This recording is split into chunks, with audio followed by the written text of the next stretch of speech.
चंदा की चंचलता। चंदा एक चंचल स्वभाव की लड़की थी। बचपन से ही वह अपने चंचलता की एक से बढ़कर एक प्रस्तुति देती थी। बदले की भावना उसमें कूट कूट कर भरी थी। बात उस समय की है जब उसने पढ़ना शुरू किया था। आज से लगभग 40 साल पहले की बात है। उस जमाने में उसके पास एक लोहा टीना मिक्स स्कूल बॉक्स था जिसमें इकलौता सब्जेक्ट मनोहर पोथी था। एक स्लेट और एक पेंसिल था जिसे भट्ठा भी कहा जाता था। चंदा को पढ़ाने के लिए एक शिक्षक आते थे जिनकी फीस लगभग 10 रुपये प्रति महीना थी। गांव की भाषा में उन्हें मास्टर साहब कहा जाता था। मास्टर साहब के पढ़ाने का तरीका भी अलग ही था। उनको भी क्या पता था कि किस स्टूडेंट से पाला पड़ा है। मास्टर साहब रोज़ शाम को 4 बजे आते।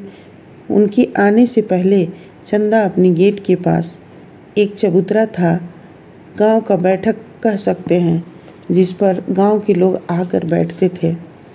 चंदा के घर को हवेली कहते थे गांव के लोग। 2 बाउंड्री में 2 गेट, दोनों बाउंड्री में अंदर ही अंदर आने जाने के लिए बीच में एक छोटा सा गेट था, बिल्कुल ट्रायंगल शेप में। हम आप लोगों को इसलिए बता रहे हैं क्योंकि आगे तीनों गेट मास्टर साहब और चंदा के बीच आजीवन न भूलने वाली कहानी की अहम भूमिका निभाने वाले हैं। हाँ, तो मैं कहानी आगे बढ़ाते हुए बताती हूँ। चंदा रोज़ एक चटाई और स्कूल बॉक्स लेकर चबूतरे पर बैठ जाती थी। गांव में अच्छे भले घरों की बच्चियों को पढ़ाने के लिए घर पर शिक्षक आया करते थे, क्योंकि उनकी बड़ी माँ और माँ आधा घंटा पहले ही हल्ला मचाने लगती थी। मास्टर साहब के आने का टाइम हो रहा है, जाओ चटाई बिछा के बैठो, पढ़ो। मास्टर साहब आते थे और अपने हाथ से सजा सजा के 1 से 100 तक की गिनती और 1 से 10 तक अंग्रेजी की गिनती, 2 का पहाड़ा और क से य तक और अ से अह तक सभी सजा सजा के स्लेट के दोनों तरफ लिख देते और एक बार पढ़ा देते। यह कहिए कि रिवाइज करा देते। इकलौता मनोहर पोथी जिसमें 2 शब्दों को जोड़ कर एक शब्द बने थे, जैसे माँ प्लस माँ मामा, चा प्लस चा चाचा, ना प्लस ना नाना आदि आदि, उसे भी एक बार पढ़ा देते। मतलब आगे आगे मास्टर साहब भी बोलते, पीछे पीछे चंदा बोलते जाती। एक अंग्रेजी की बुक थी, A for apple, B for ball, उसे भी वैसे ही पढ़ाते। पढ़ाई के इस तरीके से चंदा भी खुश रहती, अपने आप पर इतराती रहती, जैसे मेरे जैसा विद्यार्थी न है न होगा। 1 घंटे में बिना मेहनत किए सभी सब्जेक्ट पढ़ जाती थी। मास्टर साहब भी पूरी एनर्जी के साथ आते और स्वयं लिखकर एक बार रट्टा मरवा कर और अपने आप पर नाज करते कि मेरे जैसा ट्यूटर भी खोजने पर न मिलेगा। 1 घंटे बाद निकल जाते। हद तो तब हुई जब एक दिन चंदा की बड़ी माँ ने कहा, चलो मैं पढ़ाती हूँ, तुम क्या क्या सीखी अभी तक। चंदा एनर्जी के साथ चहकते हुए अपने स्कूल बॉक्स लेकर बड़ी माँ के पास पहुँच गई। उसे क्या पता था कि उसके पढ़ाई का स्टाइल ही बदलने वाला है। बक्से से अपना सारा पिटारा निकाल कर बड़ी आराम से बैठ गई। बड़ी माँ ने कहा, बताओ क्या क्या सीखी। उसने झट से समय न गंवाते हुए कहा, लिखिए तब न पढ़ूंगी। बड़ी माँ पहले तो समझी नहीं। 10 मिनट तक एक दूसरे को लिखिए पढ़ो चलता रहा। कुछ देर बाद एक झापड़ गाल पर लगाते हुए बड़ी माँ बोली, मैं लिखूंगी तो तुम पढ़ोगी।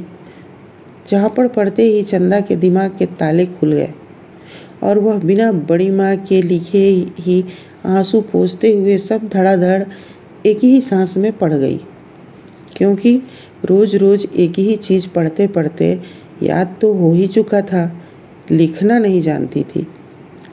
फिर 2-4 झापड़ और खाने के पड़े बड़ी माँ ने कहा, कल मैं मास्टर साहब से पूछती हूँ, यही तरीका है पढ़ाने का। चंदा मन ही मन कसम खाई, इस झापड़ का पापड़ मास्टर साहब को खिला के रहूँगी। अगले दिन बड़ी माँ और माँ बैठी बातें कर रही थी। चंदा को देखते ही बोली, जाओ, मास्टर साहब के आने का समय हो रहा है, पढ़ने बैठो। चंदा अपना पिटारा लेकर बैठ गई और मास्टर साहब के आने का इंतज़ार करने लगी। देखा, मास्टर साहब मेन गेट में घुस रहे थे। मेन गेट में घुसने पे एक साइड आम और फलों का बगीचा था, दूसरी ओर हवेली थी। चंदा खड़ी हो गई। जैसे ही मास्टर साहब दूसरे गेट पे पहुँचे, चंदा तीसरे गेट पे पहुँच गई।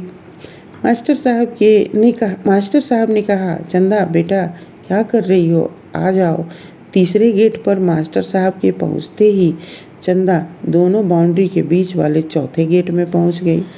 दूसरे गेट में पहुँचने पर कोठी का मुख्य भाग, तीसरे गेट पर नौकर चाकर, मवेशी, कुआं, हाथी, घोड़ा इत्यादि की व्यवस्था थी। चौथे गेट दूसरे और तीसरे बाउंड्री के बीच में था ताकि लोग अंदर ही अंदर आ जा सकें। चंदा इन तीनों गेटों के बीच दौड़ लगा रही थी। आगे आगे चंदा, पीछे पीछे मास्टर साहब। करीब 45 मिनट तक धरपकड़ प्रतियोगिता चलती रही। अचानक बड़ी माँ को याद आया कि मास्टर साहब पहले शिकायत करूं, कैसे पढ़ा रहे हैं। चंदा लिखना भी नहीं जानती। बड़ी माँ बाहर आई तो देखा यहाँ का नज़ारा ही कुछ अलग था। बेटी ने पहले ही मास्टर साहब को दौड़ा दौड़ा कर पस्त कर दिया था। चंदा, बड़ी माँ की तेज़ आवाज़ सुन चंदा एकदम डर गई और मूर्ति की तरह खड़ी हो गई। और मास्टर साहब ज़ोर ज़ोर से हाँफ रहे थे।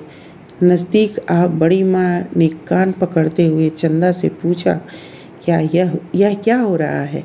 मास्टर साहब बोले, डांटिए मत, बच्ची है, समझ जाएगी, अभी छोटी है। चंदा की माँ चंदा को अंदर ले गई। 4-5 झापड़ खाने के बाद रस्सी से हाथ पैर बांधकर अंधेरे कमरे में बंद कर दिया। 2-3 घंटे बाद निकाला गया और बड़ी प्यार से समझाते हुए बड़ी माँ ने गोद में बिठाकर खाना खिलाया। चंदा के पढ़ने का टाइम टेबल तो पुराना ही था, लेकिन पढ़ाने वाले का स्टाइल बदल चुका था। मास्टर साहब दौड़ लगाने के बाद जो अंतर्ध्यान हुए तो आज तक प्रकट नहीं हुए। चंदा के चंचलता के किस्से और भी हैं, अलग अलग कहानी में आप पढ़ेंगे। यह पहला पार्ट था।